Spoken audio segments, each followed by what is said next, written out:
ইন্না সলাতি ওয়া নুসুকি, বান্দা তোমার জীবনের নামাজ বলো, রোজা বলো, হজ বলো, যাকাত বলো, তোমার সাংসারিক জীবন বলো, তোমার ব্যবসায়িক জীবন বলো, তোমার প্রত্যেকটা জীবনের সমস্ত কাজ হবে একমাত্র আমি আল্লাহর জন্য। চিল্লা বলেন ঠিক কিনা? আমার সব কিছু হবে কার জন্য? আমি নামাজ পড়বো কার জন্য? রোজা রাখবো কার জন্য? নাকি নামাজ পড়বো মানুষ দেখানোর জন্য? হায়রা আজান দিয়ে ফেলছে, এই মুহূর্তে যদি দোকানে বসা থাকে মানুষ কি বলবে? মানুষ বলবে হজ করে আসো হাজি মানুষ, আজান দিয়ে ফেলছে মসজিদে যাও না কেন?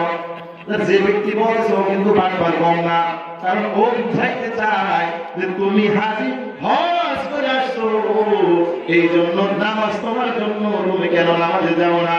তার মানে ওই বাটপার বুঝাতে চায় নামাজ তোমার জন্য, আমার নামাজের দরকার নাই। ঠিক না? যারা দেখবেন বলে যদি আপনার গায়ে একটা জামা থাকে, দাড়ি থাকে, তো আজান দিলে আপনারই নিয়ে ফেলে ফেলে বেরোবে। যে ব্যক্তি ঢাকাতে কি করতেছে ওর কি নামাজের প্রয়োজন নেই বলেন? আছে না? মানে তারা এক প্রকারের কন্ট্রাক্ট দিয়েছে হুজুরদের গায়ে দাঁড়িয়ে নামাজ আপনাদের জন্য, আমাদের এই সময় দরকার নেই, তাই না? সালামের কথা যদি বলেন, সালামের কন্ট্রাক্ট সব হুজুরদের। হুজুর মানুষ পাশ দিয়ে সালাম দেবে না কেন? দোষ হয়ে গেছে। সালাম কি শুধুমাত্র হুজুর দিবে? বিষ্ণু সাল্লাল্লাহু তার সাহাবীদেরকে সালাম দেন নাই? সাহাবীরা নবীকে সালাম দেন নাই? তাহলে আপনি কেন একজনের দিকে খাস করেন বলেন?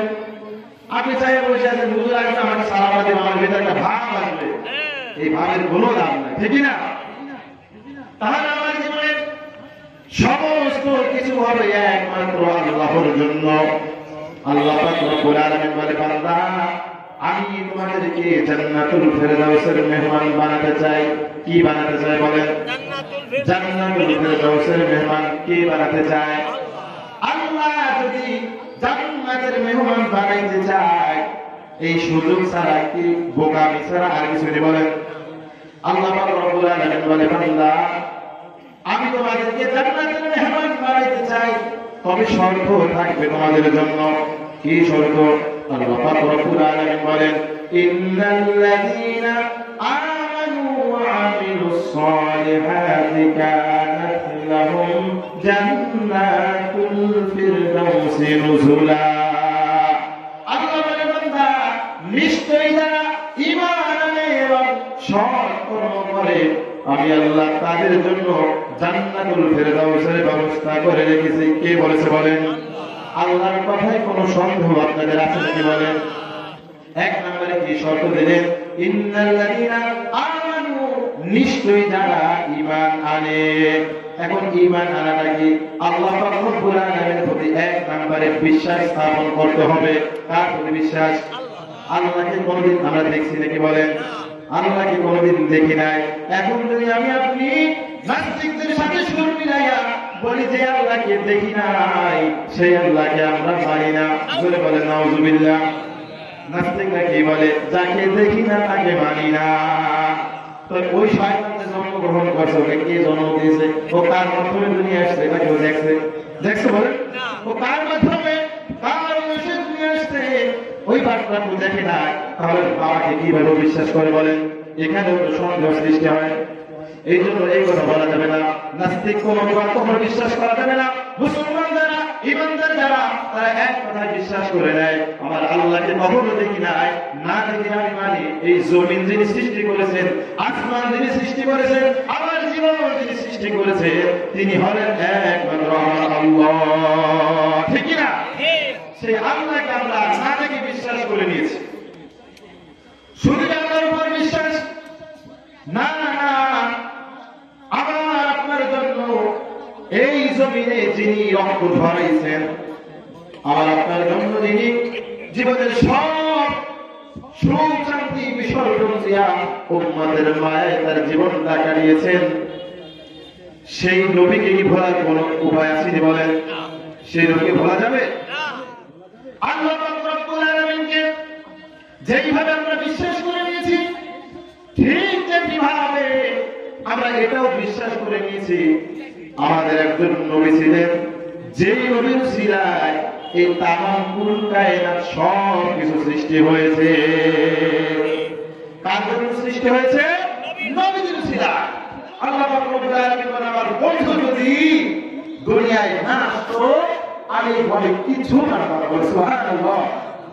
রহমতে আলম নূরে মুজাসসাম, রহমতে আলম নূরে মুজাসসাম, সাহাবীরা আতর বানায় ওই নবীজির ঘাম, সাহাবীরা আতর বানায় ওই নবীজির ঘাম। সুবহানাল্লাহ। নবীজি সাহাবীরা শুধু বিশ্বাস করেন নাই, এত পরিমাণ নবীকে ভালোবেসেছেন। নবীর ভালোবাসায় নবীর পবিত্র শরীর মোবারক থেকে যে ঘামগুলো ঝরত, সাহাবীরা নবীর ভালোবাসায় নবীর প্রেমে সেই ঘামগুলো বোতলের ভিতর করে শিশির ভিতর করে সংরক্ষণ করে রাখতেন। সেই ঘামগুলো তারা বিভিন্ন বিবাহ অনুষ্ঠানে বা বিভিন্ন জায়গায় গেলে ওই নবীর পবিত্র ঘামগুলো তারা আগুন হিসাবে ব্যবহার করেছে। বলেন সুবহানাল্লাহ। নবীকে তারা এত পরিমাণ ভালোবেসেছে, আর আমরা মাথায় বসে আছি। ভালোবাসা তো দূরের কথা, অনেকে নবীকে ছেড়ে এটা বিশ্বাসই করি না, আমাদের মনের ভিতর সন্দেহ হয়। আছে না এমন মানুষ? আমি আপনি হয়তো বুঝি না, অনেক মানুষ এমন আছে যারা নবীকে ঠিক মতো বিশ্বাস করে না, আবার তারা পরকালও বিশ্বাস করে না। যেই কয়টা বিষয়ের উপর ঈমান আনতে হবে, প্রথমত তারা সেই কয়টা বিষয়ের উপর ঈমান আনে না, মনের ভিতরে সংশয় থাকে, চিন্তা করে পরকাল বলতে আবার কি আছে। হিন্দুরা যেমন চিন্তা করে যে মারা যাওয়ার পরে মাটির ভিতরে পচে গড়ে শেষ হয়ে যাবে, সব কিছু শেষ। এই চিন্তা কি বলা যাবে? এই চিন্তা সঠিক? মুসলমান যারা ইমানদার যারা তারা এটা বিশ্বাস করে যে মারা যাবো আর তারপর পচে গড়ে মাটির সাথে শেষ হয়ে যাবে, এটা বিশ্বাস করে। মুসলমান যারা ইমানদার যারা তারা বিশ্বাস করে এই জীবনটাই আমার শেষ জীবন নয়, এই জীবনের পরে আমার আরো একটা জীবন আসবে, আল্লাহ পাক রব্বুল আলামিন জীবন দান করবেন। ওই জিন্দেগিতে এই জিন্দেগির সমস্ত কর্মের গণনা হবে, ঠিক না? এই জিন্দেগিতে যাহা কিছু করবেন ওই জিন্দেগিতে আল্লাহ পাক রব্বুল আলামিন সব কিছু আপনার সামনে বের করে দিবেন। আপনি অবাক হয়ে যাবেন যে দুনিয়ার জমিনে আমি কোন জায়গায় বসে কার নামে একটা মিথ্যা দিয়ে তাকে বিপদে ফেলেছিলাম, হাই এটা বুঝে লেখা চলে আসছে। পাপিয়া সেদিন সে আমার দেখে হতবাক হয়ে যাবে, আশ্চর্যান্বিত হয়ে যাবে, আর তারা বলতে থাকবে এটা কেমন আমলনামা, এটা কেমন আমলনামা। ছোট্ট থেকে ছোট্ট পরিমাণে অনলাইন করেছে সেটাও তো বাদ যায় না, সব লেখা চলে আসবে। তাহলে পরকালকে যারা অবিশ্বাস করে, এই বিশ্বাস যারা মনে ধারণ করে যে মৃত্যুবরণ করার পরে শেষ হয়ে যাবার কোনো হিসাব নিকাশ নাই, এই মানুষগুলোকে কিয়ামতের দিন আল্লাহ পাক রব্বুল আলামিন জীবন দান করবে। তখন তারা আল্লাহর কাছে কি হিসাব দেবে? জবাব দেন। আছে তো জবাব? তারা তো এই বিশ্বাস নিয়ে বসেছিল মারা যাওয়ার পরে সবকিছু শেষ। তাহলে আল্লাহ পাক রব্বুল আলামিন জান্নাতের মেহমান বানাতে চায়। সর্বপ্রথম বান্দা এক নম্বরে ঈমান আনয়ন করতে হবে। ঈমান আনার মতো ঈমান আনতে হবে। মুখে শুধু ঈমানদার সবাই দাবি করে। এখানে যদি জিজ্ঞাসা করা হয় ভাই আপনার কয়জন বেঈমান আছেন ভাগ করেন তো, একজন বলবে, একজন বলবে। যেই ব্যক্তি আল্লাহর একটা হুকুম মানে না, 24 ঘন্টা আল্লাহ নাফরমানি করে, প্রকাশ্যে আল্লাহর সাথে শিরক করে, এমন কোন অপকর্ম নাই যেটা করে না, ওই ব্যক্তিকেও যদি সামনে এনে বলেন ভাই আপনি ঈমানদার নাকি বেঈমান, কবি বলবে আমি বেঈমান, স্বীকার করবে?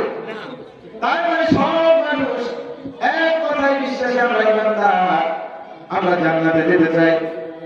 আল্লাহ বলে বান্দা যদি সবাই তা চায়, কিন্তু আমি আল্লাহ সবাইকে না দিও না।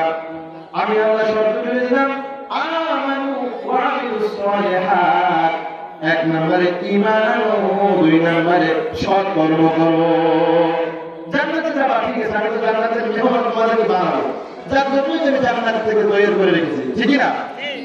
হাদিসে কুদসি বলে আমালাতু ইবাদিয়াস সালিহিন মা লা আইনুন রাত ওয়া লা উযুনুন সামিআত ওয়া লা খাতার আলা কলবি বাশার। আল্লাহ পাক রব্বুল আলামিন বলেন আমার মুত্তাকি বান্দাদের জন্য আমার ইবাদতকারী বান্দাদের জন্য আমি আল্লাহ এমন জান্নাত তৈরি করে রেখেছি মা লা আইনু রাত যা পৃথিবীর কোনো চোখ কোনদিন দেখে নাই বলে সুবহানাল্লাহ আমি আল্লাহ এমন জান্নাত তৈরি করে রেখেছি দুনিয়ার কোনো চক্ষু কোনদিন দেখে নাই আমার মুত্তাকি বান্দাদের জন্য আমি আল্লাহ এমন সুন্দর জান্নাত তৈরি করে রেখেছি যা কোন কান কোনদিন সেই জান্নাতের বর্ণনা শুনে নাই আমি আল্লাহ ইবাদতকারী বান্দাদের জন্য এমন সুন্দর জান্নাত তৈরি করে রাখছি রে যেই জান্নাতের কথা কোনদিন কোনো মন কল্পনাও করতে পারে না।